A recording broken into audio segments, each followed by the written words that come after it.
Do you remember that song that we sung as kids? Sticks and stones may break my bones, but words will never hurt me. And we sung it as kids, it empowered us. It has some truth to it. But oh boy, in the big leagues, it's all about words. If you want to destroy someone's reputation, you post something nasty about them in a tabloid. If you want to sell the next item to the world, you write sales copy of it. If you want to influence a nation to go into the direction that you want them to go, you post headlines in the news. See, it's all about words. And I'm about to explain to you why. Okay, it's like this, friends. Imagine your life is like a dictionary. You flip the page and this page is called getting a job promotion. You look on this page to scan what words that you have. Now, are the words encouraging? Are they celebratory? Or are they discouraging and not worth it? Here's the interesting point. There's dominant words in our life that always shows up, and they define the characteristics of our life. But then there's words that are weak. It's like they're scribbled on a piece of paper with a coffee stain on it. Things that you write down that you forget in a diner. And a lot of times, a lot of our goals are things that we write and forget in the diner. As soon as we step into the traffic of life, it's almost like we forget it all. See, the universe is words, hence universe. And guess what? You have the power to dictate it. Here's the thing. The power of life and death is in the tongue. Hey, my name is Increase, and I'm here to help you live happily, wealthy, healthy, and lovingly. We're going to talk about the power of dictating. Definition of dictate: to lay down authoritatively. To prescribe, as in prescribe, right before. Authority equals author. The author lays down words. You are the author of your life. You're the one laying down the words or creating the narrative of your life. Everything that's prescribed in your life that you're experiencing through your perception is you seeing the words that you've laid down for your life. In the Bible, there's this concept that says the word becomes flesh. What it teaches us is this: our words become flesh, which means that our reality is really the byproduct of the words that we speak. And I really want to explain this to you because if you get it, it'll change your life, because this is how life works. Now, we're going to talk about 3 lessons in nature that teaches us about what word means. Let's define word according to Oxford Dictionary. A single, distinct, meaningful element of speech or writing used with others. Another definition of word as a noun is a command, password, or signal. Here's one example of word in nature. Think of a star being born. First of all, it's this little cluster of elementary elements that continue to grow and formulate. But there's something behind them creating their formation. There's a chain of command happening with these elements that are encoded in them on how they should form.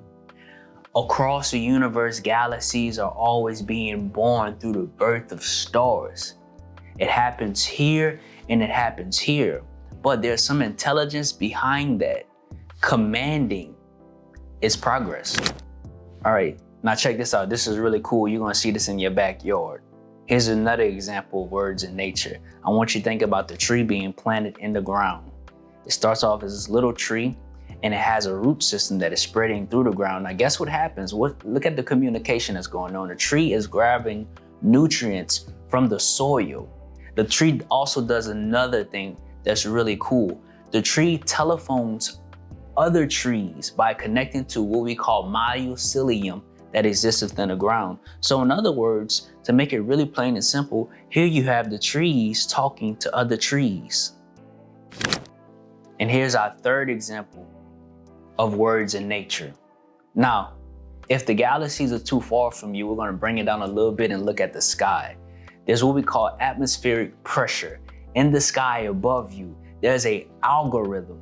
Yes, an algorithm, something like Instagram, or algorithm, something like your computer, that makes sure that the atmospheric pressure is just right for millions of years to sustain life. If this algorithm changes just a little bit, the whole thing that we have called Earth and the sweet oxygen that we breathe goes kaboom. And here's my point. My point is that all of reality is words. It's the universe. It's the one word. And we are in a coded program that creates reality. Now, we're not victims of this coded program. In actuality, we're participators in it, which means that our mind, our body, and our ability to speak is creating communications with everything that is around us and with everything that is already within us. Here's how we work this code. By calling those things that are not as though they were. Use this for example, your phone that you're probably on every day. Before you had it in your hands, it was a discussion amongst people. But before it was a discussion amongst people, it was an internal dialogue in somebody's mind. The phone evolved because people continue to talk about it. People continue to feed into the idea, and people continue to give it language, from its design to the codes, to the softwares, to everything that will contribute to it. It was all the words of the human imagination. On the flip side, so it is with war, which is something that's not so good. Human beings have a fascination with war. We have histories about war. We have war industries, arms industries. We have movies and art all created around war. We manufacture wars. The only reason that war is happening is because we continue to fuel war with our words. We declare war.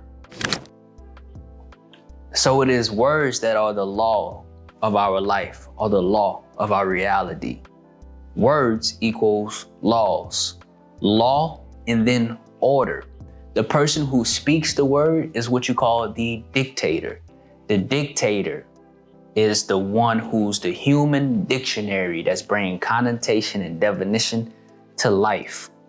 It is God who has given us the ability to dictate our lives. In other words, we are the dictionary that is creating the code that governs our lives. In other words, we are the law and we are the order. But sometimes we behave lawlessly, and sometimes we do things and speak things without order.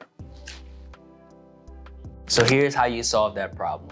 At Increased Life Coaching, we drill 3 practices in that's going to help you dictate the life that you want and create the life that you desire. The first practice is to never complain. Now, to the unschooled mind, that sounds like something that's not realistic. But when you start to understand the reality behind what you're getting, you know that you are the dictator of your life, and your words are creating the life that you either want or you don't want. By never complaining, we take away self-curses. The second thing that we do is react to nothing but bless everything. Everything is an opportunity for you to speak well of, thus redefining your situations, thus creating a new dictionary to speak or author the life that you want to live. The third thing is to praise. Now I'm giving you a cheat code in the universe. Whatever you praise grows. There's studies that are on the internet that you can look up now. When somebody speaks a loving word to a plant, it grows more. But I want to tell you, there's other applications to it. If you praise your enemy will start to honor you. If you praise your achievement and your growth, it will begin to accelerate. And if you praise God, God will show up as more goodness in your life. So that's the power of dictating, becoming the author of your life again. The truth is, you've been the author of your life all alone, but you've been unaware of your own power. Thank you for watching this. Love you, and thank you for being here. If you're interested in knowing more about our coaching, please go down in the description box and you'll see an application form for us to be able to show you more of how to be happy, healthy, wealthy, and live lovingly. This is Increase. Thank you for being here. See you later.